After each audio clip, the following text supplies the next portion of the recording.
It's Never Tell Me the Odds, your Patreon exclusive show. I'm James Rosile. This is Brock Smink. No, that's a lie. I'm Andrew Fantasia. Andrew Fantasia. But, the odds are in my favor, I promise. They definitely are not in your favor.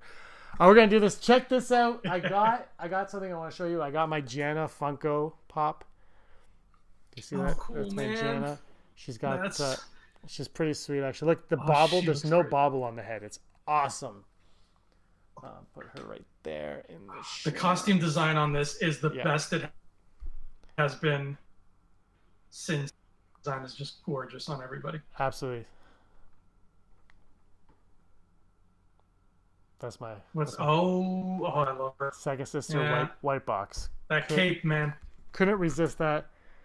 All right, so we got some Never Tell Me the Odds. I've got 2 odds. You've got 2 odds. This is just for you guys, the Patreon. Thank you so much. We're going to be doing, hopefully every Friday. We're going to look at every Friday. We're going to give you a new Never Tell Me the Odds video. There'll be a rotation of who's on it. It's going to be a lot of fun. So I'm going to go first.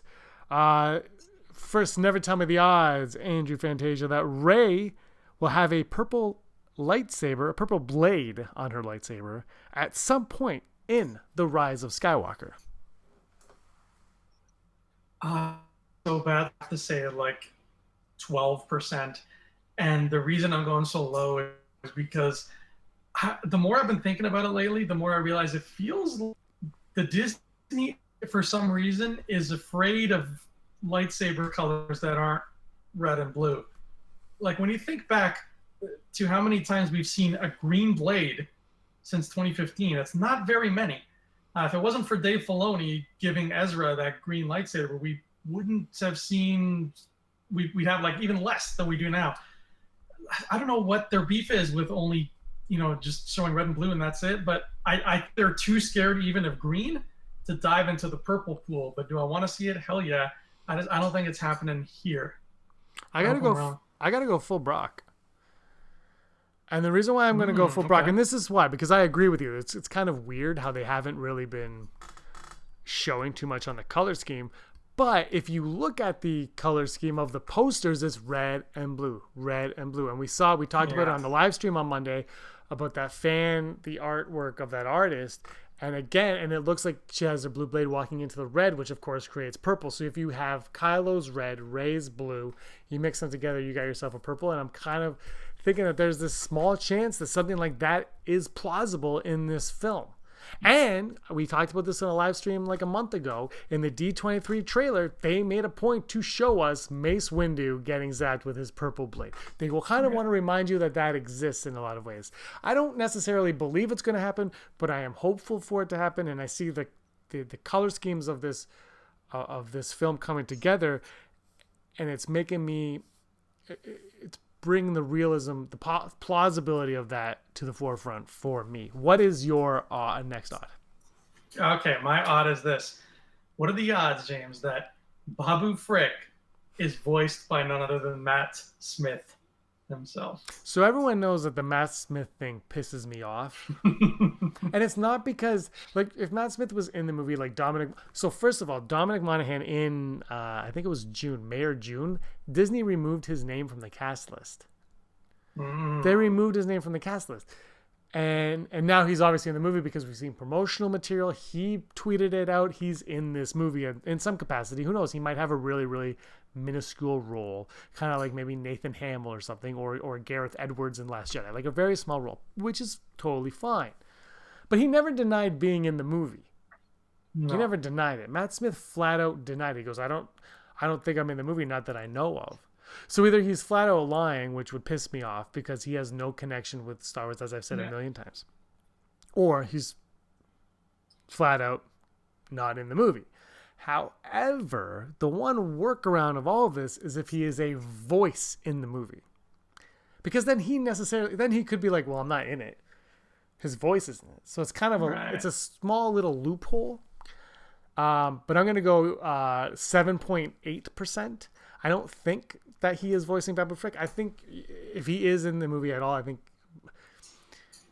there was the rumors early on that he was playing like an acolyte of the Beyond or Knights of Ren who kind of Palpatine possesses I don't know if that's still lingering or not.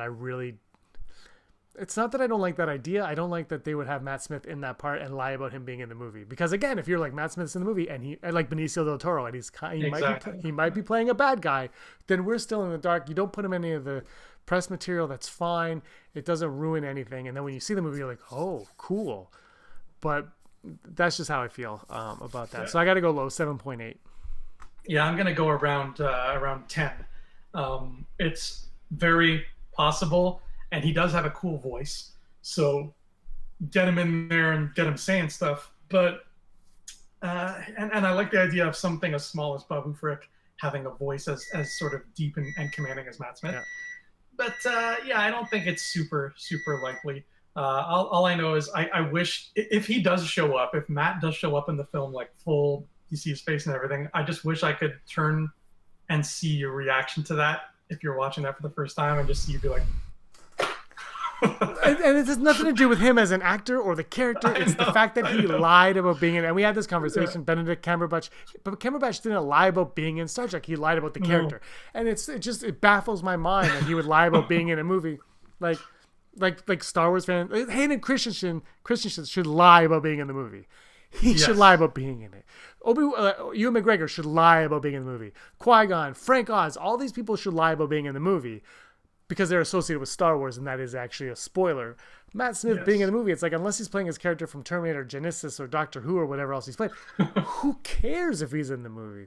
Who cares? It's great, but it's no greater than Kerry Russell being in it, than Daisy Ridley being in it. Like, it's just another actor being in it. So, moving on from there. I lost my next odd. Let me find it quickly. Sorry, my dog Haley woke up with a swollen face, and my mom's asking how she's doing. She's doing well. Oh, yeah, good. She took some Benadryl and it swelled down. We went for a 3-kilometer run today. Very short run. We just went for a little run. She felt good. I don't know if she did. She didn't tell me. But my next odd is the odds of Lor Santeca being mentioned in The Rise of Skywalker. Will Lor Santeca be mentioned in The Rise of Skywalker, Episode 9? Oh, that's tough, man. I think he will be... I'm going to go low again. I'm going to say 8%. I think there's a better chance of him being indirectly mentioned. I think like there's a better chance of Luke saying something like, after the Empire fell, I traveled a lot and met a lot of people who taught me about the galaxy. Like, it's going to be something very indirect, but I don't think anybody will full out say, Lor Santeca was the guy. Could you imagine? This and that. Ray just turns to the camera. As you remember, at the beginning of episode 7, like, just, fourth wall gone. Yeah, 8%. I'm going to go 12.9. Okay. I just like, that's such a weird character because he's like Poe's like, I'm going to give the information to Lor Santeca. And in the crawl, it mentions him by name, and it's like somebody that they could trust, but we don't know who it is. Like, wouldn't it have made sense if that was Wedge or Lando or somebody from a movie that we saw? Captain Rex would have been amazing, but like, wouldn't it have been like somebody like that instead of Lor Santeca, who we've never heard of? And I know the comics deal with it and whatnot, but that doesn't matter. And early days, very, very early days, like I'm talking, I think like 2014. I don't know if you remember this, but the buzz was that he was playing the villain. I remember that the buzz was like, yeah, Max von Sydow is the new villain of Star Wars. And I remember a quote from somebody on set saying, I can't tell you anything about his character, but he is terrifying. And that was it. Somebody out there back me up on this, because I swear this is real. I don't know what you're talking about, but it sounds cool. I just think that, it's such a strange character where, we've had 6 movies and this guy hasn't been in any of these movies, but then he's the only one that Luke can trust, which is fine, but give me a reason why he could trust him. And you know what? Part of me wants to go full Brock or 51% on this, because if we're going to go into the past, isn't that something you want to kind of like, not explain, but show? Like, if we see more of Luke and his Jedi Academy or whatnot, Lor Santeca could be there. There could be a young Max von Sydow. I don't know. Yeah, absolutely. I don't know. So why don't you take us home on our final odd today, Mr. Fantasia? final odd today. We mentioned him earlier, Mr. Dominic Monaghan. We saw a photo. We don't know his name. We don't know anything about him, just a photo. What are the odds that he has more than 3 lines of dialogue in the movie? Speaking of his photo, do you ever look at it and go, 40, how many years does the Star Wars saga span? And they're still wearing wardrobe from 40 years ago. It's like nobody really changes that much. Well, you have 3 or more lines of dialogue. That's a great question. I'm struggling to think of it. I'm gonna go. What's classified as a line of dialogue? Like any line, uninterrupted. Where it's just like it could be like, "Look over there." That's line of dialogue. It could be like, "Yes, sir." That's definitely a line of dialogue if you ask Timothy Zahn. Ouch. Ouch. Yeah, I went there. Or it could be like a full-on monologue, which still counts as 1 line of dialogue. But like, do you think he's getting more than 3? I'm gonna go 73.7. Yeah, I am, because I think they've released a picture of him, and I know that doesn't say much, but I think Snap has more than 3 lines in The Force Awakens. Yes, you're right. Yeah, that was kind of my Geiger counter as well. Yeah, so I think but at the same time, he might be a huge Star Wars fan, J.J. Abrams' friend, and it might just be a favor and throw him in. But it's weird that they would show that cutout of him now, like be like, oh yeah, he's here. There haven't been figures of him. Maybe he's a spoiler. Maybe he's a Knight of Ren undercover with the Resistance. Oh, that'd be cool, man. Or vice versa. Yeah. Maybe he's a Resistance that has been undercover with the First Order. I don't know. He's British. That's right. They're usually the bad guys in these films. Exactly. I'm going to go 60%. I think it's very likely as well. But for some reason, I feel like he's going to be smaller than Snap. I don't know why. I feel it in my Mr. Bones. Yeah, no, I totally get that as well. I have this feeling he's not a big part of it, especially since they took his name from the cast list. He might have been like a role that they thought might have been big, or who knows, they just got excited and announced him in it. I don't know.